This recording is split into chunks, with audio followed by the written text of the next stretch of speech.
Alright, with changes, I apparently am not the only one that got defective copy. There's not an actual end to it. You need to write more. Okay. Here, we'll do it right here. Harry Dresden set out to rescue his daughter, even if it cost him his life. It did. The end. See?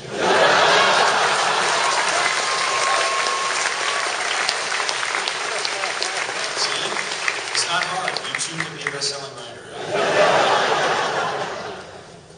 Hi. I just want to know, why did you give Sonia a girl's name? Because it is traditionally a girl's name. It depends on which part of Russia you go to. But we could ask Sherilyn Kenyon. She's the one who wrote the writer's naming guide that I pulled it from.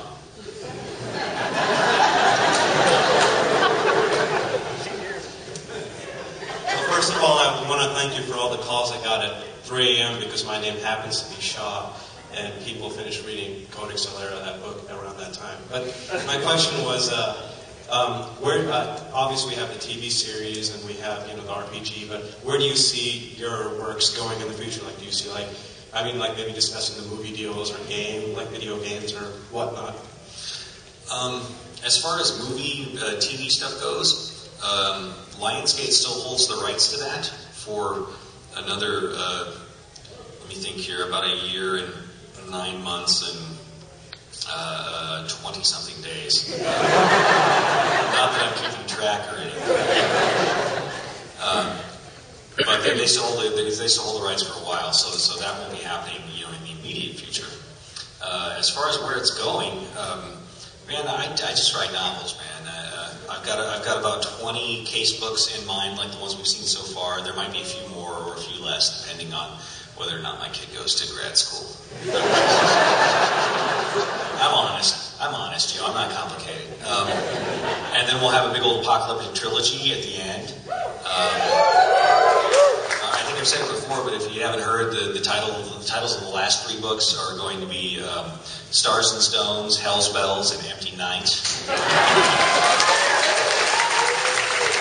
Because all of those phrases mean something, even if Dresden doesn't know that they do. And again, that was one of those things that started in book 1 that doesn't come out until the end. So there you have it. Hi, Jim. Welcome to DragonCon. Quick question. Why is he always wearing a hat on the cover of all the books? Check with the art director at Ace, or at Rock. They were of the opinion that Wizard Staff plus Fedora perfectly said Wizard Private Eye. Visually speaking. So that's why they gave him a hat. I swear I'm going to have to give him a hat one of these days, or maybe I need to have him spend the next several books being given a hat at the beginning and then figure out some hideous way to destroy it.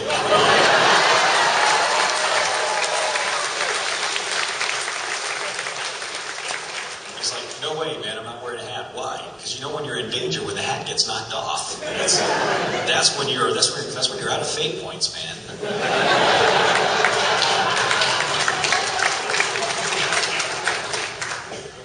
Hi, Jim. Quick 2-part question. Where did the inspiration for Evie come from? Because she's kind of my favorite character in the whole series. Ivy. Okay, Ivy. And the second thing is, I'm actually, and I was trying to have it done for the convention, a giant splash image of all the major and minor characters in the series. Where do I send that so you can see it? Okay. Where did Ivy come from? I don't know. I think maybe I just watched Village of the Damned. When it comes to Ivy, it's kind of image of a creepy little girl. Seemed something that was usable. As far as where the idea came from the archive, I think they actually touched on a bit of it. Is that the archive is like a very, very, very, very, very, very grown-up version of Bob the Skull. They're the same kind of spirit of intellect that their job is to amass information. Only the archive has much greater bandwidth. As far as the second part of the question, I'm working on a giant splash image, like. Oh, and where do you send it? Yeah. Oh, okay. There's. I think you can probably just send it to my email, which is on the page. It was not really a private address. Okay. Or if nothing else, I'm sure there's a contact address you can send to and say, hey, Jim said that I should write you guys and find out where to send this, and they'll be like, oh, right. That's at jim-butcher.com, not jimbutcher1word.com, because they cyber squatted that out from under us like 2 years after the site went up. Fred had a bot that was set to buy it every few hours or something like that if it ever became expired, and their bot was running like every 20 minutes or something.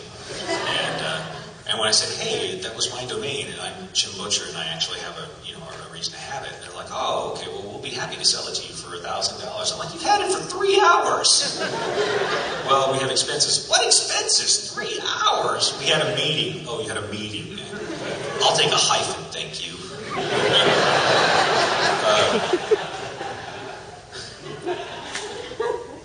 Next. Hi, Jim. Just discovered Dresden Files this summer. Through a friend of mine, I hailed them in about 6 weeks. Looking forward to the next book. Codex Alera will start over Christmas break. One of the things I noticed you have the queens, the ladies, and the knights of the fairy, or the kings. Do the kings exist? Yes, they do. And actually, there's been one on stage and one mentioned. One on stage would be the Earl King. Somewhere in winter. Yeah. Well, we would be the Earl King. Is there? He's one of the kings. Kind of the image of the Hunter King. And another one is Santa Claus. Yeah, well, I mean, he's not like the commercial Santa Claus, but he is a winter king who is sort of. The kings kind of tend to be sort of the opposite of the queens in their given season. So the Earl King is actually he is a summer king, even though he's independent of Titania's court, but he's not a particularly friendly guy. Whereas a winter king, one of the winter kings, Santa Claus, although he runs under different names, he's a little bit kinder. He's more of the spirit of generosity in a time of bleakness. And I've got to have Harry ask Pam about him sometimes if she can roll her eyes. Yes. First of all, I'd like to tell any and all who have not read Changes to cover your ears. This is sad news. Why did you kill the beetle? Why did I kill the beetle? No, that's a good question.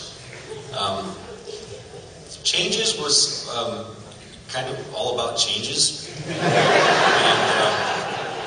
one of the things that happened was this was going to be a time, and I planned this out ahead of time.